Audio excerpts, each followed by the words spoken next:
ഉണ്ടെങ്കിൽ പുള്ളി അങ്ങനെ ജോയിസാറിനെ സംബന്ധിച്ച് എവിടെയെങ്കിലും ഒരു ചാൻസിന് പോയി വെറുതെ കാല് പിടിച്ചിട്ടും കാര്യമില്ല, പൊക്കോളാൻ പറയും. എനിക്ക് എന്തെങ്കിലും ഉണ്ടെങ്കിൽ ഞാൻ വിളിച്ചോളാം എന്ന് പറഞ്ഞിട്ടുള്ളൂ. പുള്ളി എങ്ങനെയാണ് അപ്പോൾ ചെറിയൊരു ക്യാരക്ടറാണെന്നുണ്ടെങ്കിലും സാറിൻ്റെ പടത്തിലൊക്കെ ആ ക്യാരക്ടറിനൊരു ക്ലോസപ്പ് ഷോട്ട് ഉണ്ടാവും, ആ ക്യാരക്ടറിനൊരു ഐഡൻറ്റിറ്റി ഉണ്ടാവും. എൻ്റെ അടുത്തോടെ ഞാൻ വിളിച്ചോളാം, പൊക്കും, നീ എപ്പോഴും എൻ്റെ അടുത്ത് വരണ്ട, അതുകൊണ്ട് നിർത്തി വല്ലപ്പോഴും ഒരു വിളി മാത്രമേ. ഒരുപാട് ട്രാക്കിംഗ് ചെയ്തിട്ടാണ് ഷൂട്ട് ചെയ്തിട്ടുള്ളത്. ചില ദിവസങ്ങളിൽ ഞങ്ങൾ ഇത് ഡമ്മി ഉണ്ട്, അങ്ങനെയാണ് ഷൂട്ട് ചെയ്തിട്ടുള്ള ഗ്രാഫിക്സ് വെച്ചിട്ട്. പക്ഷെ കുറേ ദിവസം അങ്ങനെ നമ്മൾ ഷൂട്ടിന് വേണ്ടിയിട്ട് ഇങ്ങനെ നീണ്ടുകൊണ്ട് പോയി, വളരെയധികം ബുദ്ധിമുട്ടുണ്ട്. വർഷങ്ങൾ 3-4 വർഷമായിട്ട് ഷൂട്ട് തുടങ്ങി.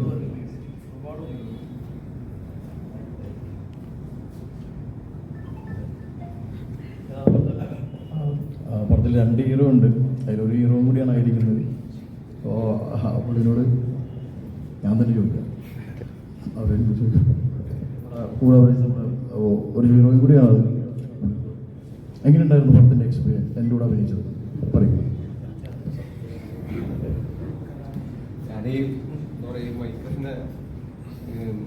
കയ്യിൽ പിടിക്കണത് ആദ്യമായിട്ടാണ്, ഇതില് സംസാരിക്കണത് തന്നെ ആദ്യമായിട്ടാണ് എൻ്റെ അനുഭവം.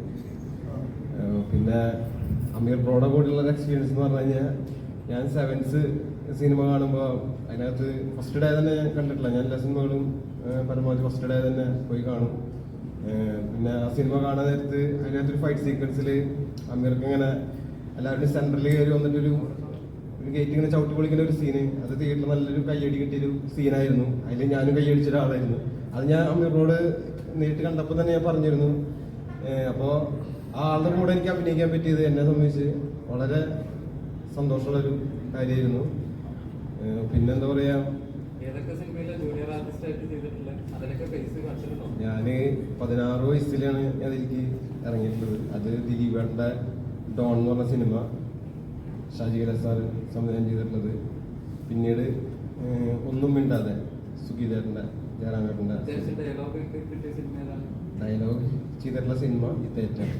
എനിക്ക് ഒരു ആൾ പാസിങ് മാത്രമേ ഉണ്ടായിട്ടുള്ളൂ.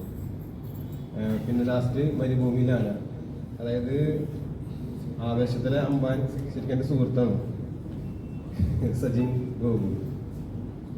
ഞങ്ങൾ ലോക്ക്ഡൗൺ ടൈമിൽ വരെ ചാറ്റിങ്ങും കാര്യങ്ങളൊക്കെ ഉണ്ടായിരുന്നു. പിന്നെ ഞാനും അമീർ ബ്രോയും കൂടിയിട്ടൊരു 5 എന്ന് പറഞ്ഞ സിനിമ ചെയ്തിരുന്നു പാലക്കാട്. അത് അപ്പോൾ അതുവഴിയിൽ ഡ്രോപ്പായി പോയ സിനിമ. അതാണ് ശരിക്കും ആദ്യം അഭിനയിച്ചത്, ഒരു ഡയലോഗ് കേട്ട് സീനിട്ട്. അന്നാണ് അമീർ ബ്രോനെ ഞാൻ പരിചയപ്പെടുന്നത്. അങ്ങനെ ഒരുപാട് എക്സ്പീരിയൻസ് ഇപ്പോൾ ഈ സിനിമയിലൂടെ അങ്ങനെ കിട്ടി. ആളുടെ കൂടെ സുഹൃത്തായിട്ടാണ് കിരൺ ചർച്ച ചെയ്യപ്പെടുന്നത് അങ്ങനെ ഉണ്ടാക്കിയത്. അപ്പോൾ അതിൽ പ്രൊഡ്യൂസറായിട്ട് ഈ ബിനോഷ് എൻ്റെ അയൽവക്കാണ്. ആളിലേക്ക് കഥ അങ്ങനെ സമീപിച്ചു. അപ്പോൾ എന്തിനും തയ്യാറായിട്ട് നമുക്ക് ചെയ്യാം, സിനിമ ചെയ്യാം. അതിനിടയിൽ കുറേ സ്ട്രഗിളിങ്ങും കുറേ പ്രശ്നങ്ങളും സങ്കടങ്ങളും. ഏതോ അതെ, തൃശ്ശൂർ. അപ്പോൾ അങ്ങനെ ബിനോഷ് എന്തിനും സപ്പോർട്ടായിട്ട് കൂടെ നിൽക്കുമായിരുന്നു ഞങ്ങളുടെ കൂടെ. അങ്ങനെ ഈ സിനിമ സംഭവിച്ചു. പിന്നെ പപ്പേട്ടൻ്റെ കൂടെ അഭിനയിക്കാൻ പറ്റിയൊരു വിഷയങ്ങളിൽ ഇപ്പം പരസ്പരം അങ്ങോട്ടും ഇങ്ങോട്ടും ഇതിന് അവകാശം കൊടുക്കേണ്ടത് കേന്ദ്രമാണെന്നും സംസ്ഥാനമാണെന്നും ഉള്ള രീതിയിലൊക്കെ പരസ്പരം പഠിച്ചാലാണ് നടക്കുന്നത്. ഇപ്പം കേരള രാഷ്ട്രീയത്തിൽ ഒരു തെരഞ്ഞെടുപ്പിലേക്ക്, ഉപതെരഞ്ഞെടുപ്പിലേക്ക് കേരളം വരാൻ പോകുന്ന ദിവസങ്ങളിൽ കടന്നു പോവുകയാണ്. അപ്പം ഒരു പ്രധാന പ്രചാരണ ആയുധം തന്നെ, ഒരു മുഖ്യ വിഷയം തന്നെ വികസനത്തിന്റെ അപ്പുറത്ത് ഈ മൃഗങ്ങളുടെ വിഷയം തന്നെയാണ്. ഈ നിലമ്പൂര് ജനത അടക്കം, പ്രത്യേകിച്ച് വനമേഖലയിലുള്ള ജനത ഈ വന്യമൃഗങ്ങളുമായി ബന്ധപ്പെട്ടുള്ള കാര്യങ്ങളിൽ അവരും ഒരു അതിജീവനത്തിന്റെ പോരാട്ടത്തിലാണ്. അപ്പം ഈ ഒരു ഇടത് ചിന്തയുള്ള അല്ലെങ്കിൽ ഒരു ഇടത് മനസ്സുള്ള, അപ്പൊ അത് ഇപ്പം ചോപ്പ് കൊടി പിടിക്കുന്ന രാഷ്ട്രീയം എന്നതിനപ്പുറത്ത് മനുഷ്യത്തിന്റെ രാഷ്ട്രീയം ഉണ്ടല്ലോ, ഒരു ഇടത് രാഷ്ട്രീയം. അങ്ങനെയുള്ള മനസ്സുള്ളവർ പോലും ഇതിനകത്ത് എന്ത് സ്റ്റാൻഡ് എടുക്കണം, ഇപ്പം വേട്ടയാടണോ എന്ന് പറയണോ, അങ്ങനെ ഒരു ഡബിൾ സ്റ്റാൻഡിലേക്ക് പോകേണ്ട ഒരു അവസ്ഥയിലേക്ക് വരുന്നുണ്ട്. ഇപ്പൊ ഈ നമുക്കറിയാം, ഈ എന്താ പറയാ, ഈ കാടുകളിലൊക്കെ ആമസോൺ വനാന്തരങ്ങളിൽ തീപിടുത്തം ഉണ്ടായപ്പോൾ പോലും അതിലുള്ള പ്രതിഷേധം പോലും ഇടത് കേന്ദ്രങ്ങളിൽ നിന്ന് കേരളത്തിൽ ഉയർന്നതാണ്. സദാം ഹുസൈൻ എന്ന് പറഞ്ഞു. അങ്ങനെയുള്ള കാര്യങ്ങളിലൊക്കെ. അപ്പോൾ എന്ത് നിലപാടെടുക്കണം? ഒരുപാട് ആളുകളും ആകാംക്ഷയോടെ കാത്തിരിക്കുന്ന ഒരു കാര്യമാണ് ഈ ഇടത് മനസ്സുള്ളവർ. അപ്പൊ ഞാൻ വീണ്ടും എടുത്തു പറയുന്നത്, ഇടത് എന്ന് ഞാൻ പറയുന്നത് ഒരിക്കലും കക്ഷി രാഷ്ട്രീയമല്ല, അതിനപ്പുറത്ത് മനുഷ്യത്വത്തിന്റെ രാഷ്ട്രീയമാണല്ലോ ഇടത് രാഷ്ട്രീയം. അപ്പൊ ഈ ഒരു വന്യജീവി വിഷയത്തിൽ ശരിക്കും എന്താണ് സാറിന് ആ ഒരു വിഷയത്തിൽ നോക്കിയത്? പ്രത്യേകിച്ച് തേറ്റ പറയുന്ന ഒരു രാഷ്ട്രീയം ഉണ്ടല്ലോ ഈ വന്യമൃഗം, ശരിക്കും എന്താണ് അതിനെക്കുറിച്ച് സാറിന്റെ ഒരു അഭിപ്രായം? അല്ല, തേറ്റ പറയുന്നത് ഇതുമായിട്ട് നമുക്ക് കണക്ട് ചെയ്യാൻ പറ്റില്ല. പക്ഷെ തേറ്റ പറയുന്ന ഒരു സത്യം എന്ന് പറയുന്നത്, കാട്ടിൽ നിന്ന് മൃഗം നാട്ടിലിറങ്ങുന്നത് അല്ലെങ്കിൽ ഇറങ്ങാൻ ശ്രമിക്കുന്നത് അതിന്റെ അതിജീവനത്തിന് വേണ്ടിയാണ്. അപ്പം കാടും കയ്യേറുന്ന ഒരു മനുഷ്യന് അതിന്റെ നിലനിൽപ്പ് ഇല്ലാതെ വരുമ്പോഴാണ് ഒരു മൃഗം പുറത്തേക്ക് ഇറങ്ങുന്നത്. അപ്പോൾ ഞാൻ ഈ രാഷ്ട്രീയത്തെക്കുറിച്ച് പറയുന്നില്ല, പക്ഷേ ഈ പറയുന്ന ഇടതു രാഷ്ട്രീയമായാലും ഒരുപാട് പ്രത്യയശാസ്ത്രങ്ങളുടെ ഒരു നാടാണ് നമ്മുടെ ഇതെന്ന് പറയുന്നത്.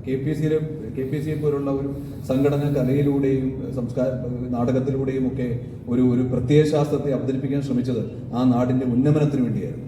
ഇന്ന് ഓരോ വിഷയങ്ങളും നമ്മുടെ സമൂഹത്തിലേക്ക് എടുത്തിടുന്നത് എന്തെങ്കിലും ഒളിപ്പിച്ചു വെക്കാനാണ്. നമുക്കറിയാം, ഹേമ കമ്മിറ്റി റിപ്പോർട്ട് ഒന്ന് കത്തി നിൽക്കുന്ന സമയത്ത് മറ്റൊരു വിഷയം കടന്നു വരുന്നു, അതിനുശേഷം മൃഗം പുറത്തിറങ്ങുന്നു, അതിനുശേഷം മറ്റൊരു പ്രശ്നം പുറത്തിറങ്ങുന്നു. ഇതൊരു സൈക്കിളായിട്ട് നമ്മൾ പോയിക്കൊണ്ടിരിക്കുകയാണ്. ഇതിന് ബോധവാന്മാരാകേണ്ടത് ജനങ്ങൾ തന്നെയാണ്. സത്യത്തിൽ എല്ലാ പ്രത്യയശാസ്ത്രങ്ങളും കാറ്റിൽ പറത്തി വ്യക്തിചിന്തയിലേക്കും അവനവന്റെ തെറ്റുകളെ മൂടി വെക്കാനായിട്ട് ഓരോ പ്രശ്നങ്ങളെ കൊണ്ടിടുകയാണ് ചെയ്യുന്നത്. എനിക്കെങ്ങനെയാണ് തോന്നുന്നത്, ഇന്ന് ഈ മൃഗം നാട്ടിലേക്ക് ഇറങ്ങി അതെന്ന് സ്വൈര്യവിഹാരം നടക്കുന്നതിനിടയ്ക്ക് മറ്റൊരു പ്രശ്നം വന്നാൽ ഇതിനെ മൂടി വെക്കും. അത് സ്വാഭാവിക ചിന്തയാണ്. ഒരു പ്രശ്നങ്ങൾക്കും ഒരു ശാശ്വതമായൊരു പരിഹാരം നമ്മുടെ സമൂഹത്തിൽ വരുന്നില്ല. അത് ഈ പറഞ്ഞ ഇടചിന്തയായാലും മറ്റേത് സംഘടനയായാലും എനിക്കെങ്ങനെയാണ് തോന്നുന്നത്. തേറ്റ സത്യത്തിൽ ഈ ഒരു വിഷയം ശക്തമായിട്ട് മറ്റൊരു തലത്തിലാണ് കൈകാര്യം ചെയ്തത്. കാരണം വേദനിക്കപ്പെട്ട ഒരു മൃഗത്തിന്റെ ഒരു പ്രതികരണമാണ് ഈ സിനിമയിൽ. അവൻ പോരാടുന്നത് മനുഷ്യന്റെ മനസ്സുമായിട്ടാണ്. അവിടെ തേറ്റ അത് വ്യക്തമായിട്ട് പറയാൻ ശ്രമിക്കുന്നുണ്ട്.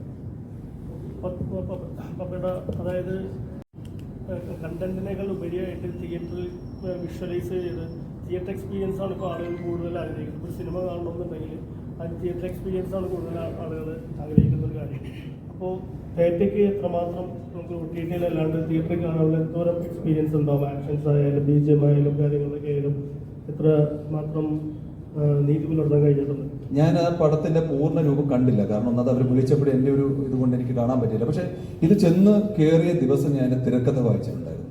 ഈ തിരക്കഥ എന്നെ വല്ലാതെ ഭ്രമിപ്പിച്ചിരുന്നു. കാരണം വളരെ ഔട്ട്സ്റ്റാൻഡിംഗ് ആയിട്ട് ഒരു കണ്ടന്റാണ് ഇവർ കൈകാര്യം ചെയ്യാൻ പോകുന്നത്. പക്ഷേ ഈ ചെറിയൊരു സെറ്റപ്പിൽ ഈ സിനിമ എങ്ങനെ പ്രസന്റ് ചെയ്യുമെന്ന് ഞാൻ അന്നേരം അമീറിനോട് ചോദിച്ചു. അമീർ, ഇത്ര വലിയൊരു സിനിമയെ ഈ എങ്ങനെ പ്രസന്റ് ചെയ്യും? എപ്പോഴും എനിക്കൊരു ആശങ്കയായിരുന്നു, ഇത് തീർക്കാൻ പറ്റുമോ, ഇത് സ്ക്രീനിൽ എത്തിക്കാൻ പറ്റുമോ എന്നാണ്. പക്ഷേ ഈ പറഞ്ഞില്ല, ഈ ഒരു ബാണിംഗ് ഫയർ എനിക്ക് ഈ സിനിമ തിയേറ്ററിൽ എത്തിക്കുന്ന ഒരു ശ്രമത്തിന്റെ ഫലമാണ് ഇന്ന് നമ്മൾ ഇവിടെ ഇരിക്കുന്നത്. അപ്പോൾ എത്രമാത്രം മനോഹരമായിട്ടുണ്ടെന്നുള്ളത് അമീറാണെന്ന് പറയേണ്ടത്. അമീറ സിനിമ കണ്ടപ്പോൾ ഞാൻ ചോദിച്ചു, അമീറ സിനിമയും കണ്ടിട്ടുണ്ട്. അമീർ പറയുന്നത് ഔട്ട്സ്റ്റാൻഡിംഗ് ആണ് പറഞ്ഞിട്ട് നമ്മുടെ പ്രതീക്ഷയ്ക്കപ്പുറത്തേക്ക് സിനിമ കൊണ്ടുവരാൻ ഇവർക്ക് കഴിഞ്ഞിട്ടുണ്ട്.